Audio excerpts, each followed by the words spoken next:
Saya dan istri sudah sejak berpacaran ingin sekali ke Bromo, tapi tak ada kesempatan yang pas untuk ke sana.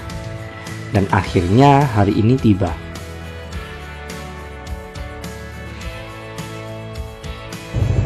Just to Bromo.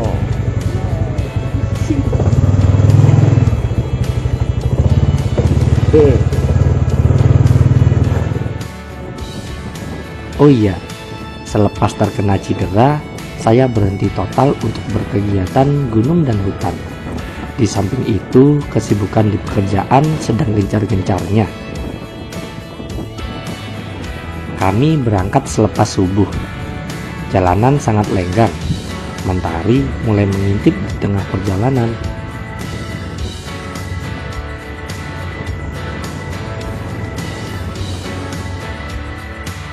Ada beberapa ritual yang saya jadikan patokan ketika pergi ke Bromo. Yang pertama, harus mengisi full bahan bakar di pom bensin terdekat.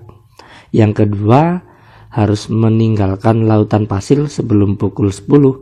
Dan yang ketiga, membersihkan hidung saat sudah sampai rumah. Hehe. Oke, lanjut perjalanan. Isi full tank, sekarang langsung naik ke Ngadash. Pagi ini sungguh dingin. Iya, dingin sekali. Mungkin sudah mulai masuk musim kemarau. Dari desa Belung, kita akan naik terus menuju desa Wringin Anom. Kemudian di atasnya lagi ada desa Gubuk Laka dan juga ada desa Ngadas. Jalanan menuju Bromo terbilang sempit. Jalurnya hanya cukup untuk satu truk dan satu motor dari lawan arah. Lalu bagaimana cara mobil hardtop berpapasan dengan truk ya? Jam 6 kurang, kami sudah sampai di Gapura masuk Taman Nasional Gunung Bromo, atau biasanya terkenal dengan nama TNBTS. Nah, ini udah sampai di gerbang masuk Taman Nasional Bromo Tengger Semeru. Kedua kalinya ya. Perjalanan kami lanjutkan. Di kiri dan kanan silih berganti jurang dan perkebunan warga. Meleng sedikit saja bisa pindah alam.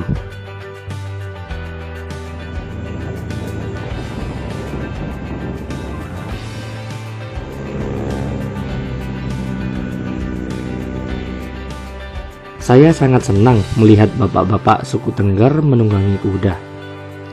Terasa aslinya ya. Kami pun sudah sampai di pertigaan pos pantau.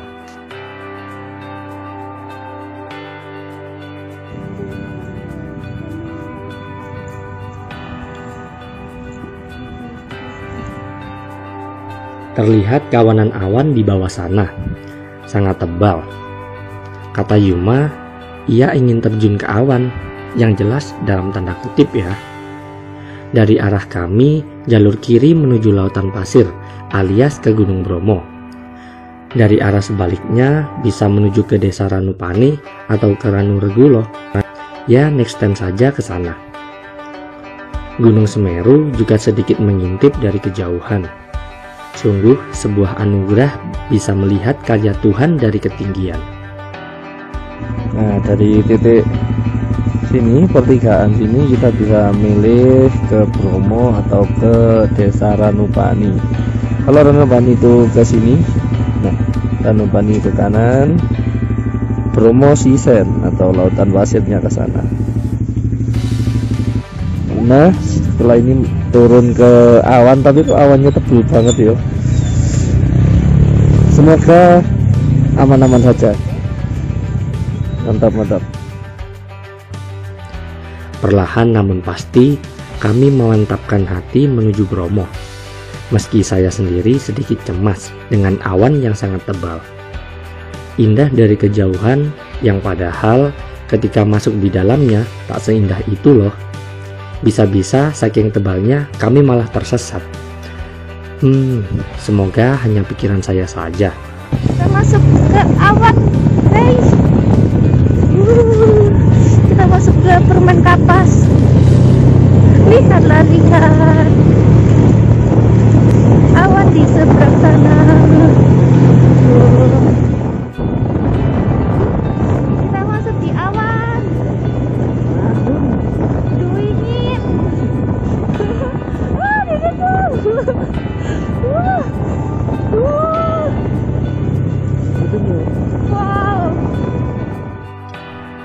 Ternyata kekhawatiran saya salah. Di bawah sini banyak sekali muda-mudi yang turun sampai ujung jalan beton. Ban yang tadinya menggerus aspal dan beton, kini mulai menggerus tanah berpasir. Rasanya seperti berada di planet yang lain. Kabut tebal, jalanan berpasir tanpa pepohonan. Untuk membaca medan di lautan pasir sangat memengaruhi laju kendaraan roda 2. Menurut saya, pasir dengan bekas tapak mobil adalah yang terbaik. Lebih padat ketimbang pasir yang gembur. Ketika motor mulai tidak seimbang, lebih baik berhenti daripada harus tersungkur dan kenapa-kenapa. Nah, ini ada himbauan hormati kawasan sakral budaya. Jadi harus tetap patuh aturan, jangan sampai takabur. Pikirannya yang positif saja. Positif aja. Kami berhenti sejenak di patok-patok pembatas area untuk sedikit mendokumentasikan momen.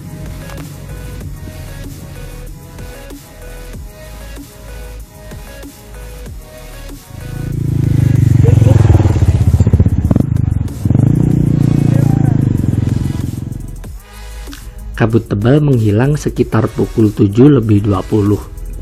Bromo sudah terlihat, namun perjalanannya masih jauh. Lanjut jalan ke Bromonya sana. Di sana, Di balik bukit pasir di sana itu. Nah, ini Bromonya sudah bisa mengeluarkan asap-asap putih. Kita ke Bromonya yuk. Push. Kami harus berhati-hati dengan hardtop dari lawan arah. Sesekali kami terjeda pasir yang agak dalam. Tak jarang pula saya ngebut saking antusiasnya.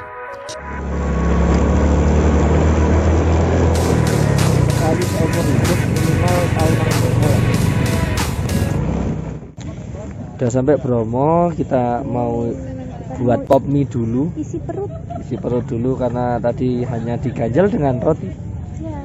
Cari tempat yang teduh Dia mau dulu. naik ke sana.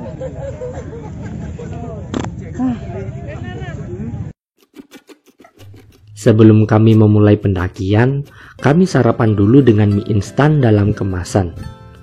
Tidak sehat, namun ini yang paling ringkas dan cepat.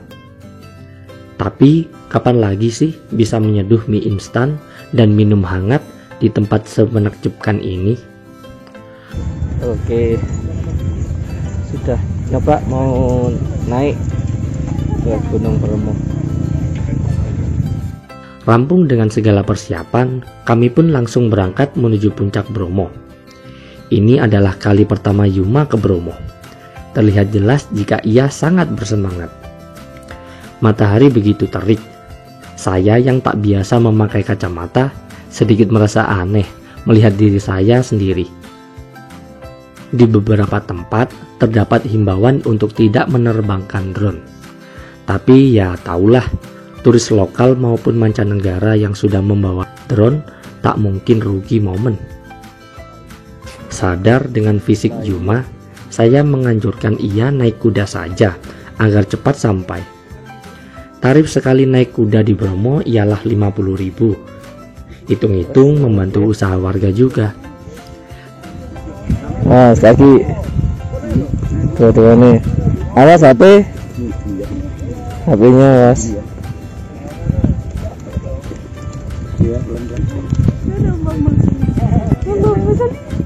Dengan sedikit terengah, saya mengimbangi laju kuda. Ternyata begini ya rasanya berhenti total berolahraga.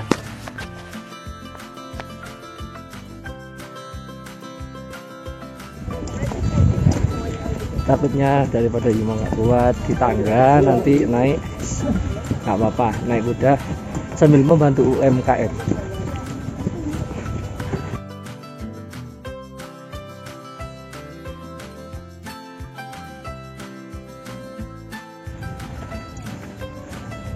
Normal Kwame.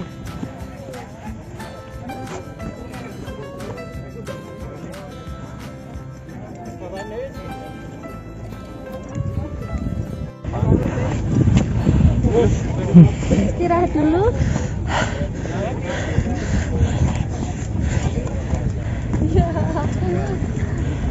Istrinya naik kuda, suaminya jalan. Mas pingsan.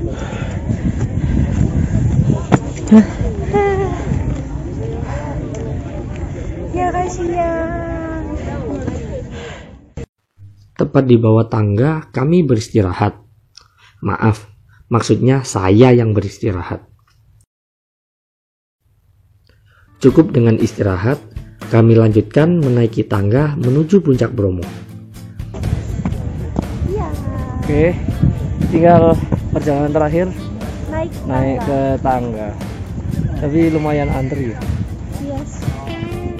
Kebetulan Bromo sedang ramai turis. Saking ramainya, tangga untuk naik dan turun sangat padat merayap. Untuk naik dan turun wajib lewat tangga ya.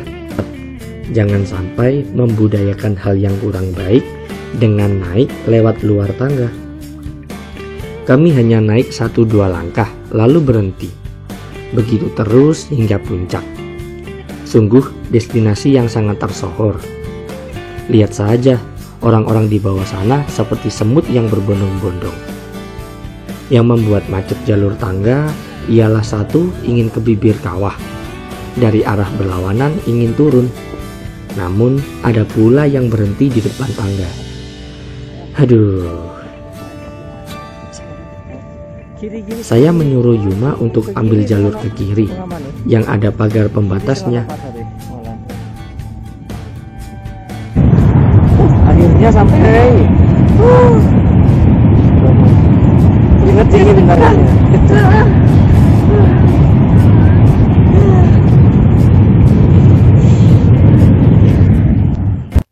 Betapa megahnya ciptaan Tuhan. Gemuruh tak berhenti terdengar dari mulut gunung.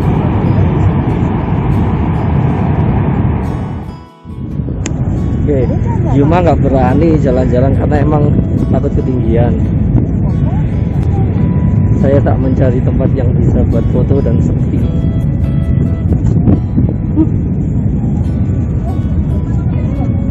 Saya mencari spot lain untuk diabadikan. Dari sisi lain, kawah Bromo terlihat jelas menguning dan mengeluarkan asap belerang.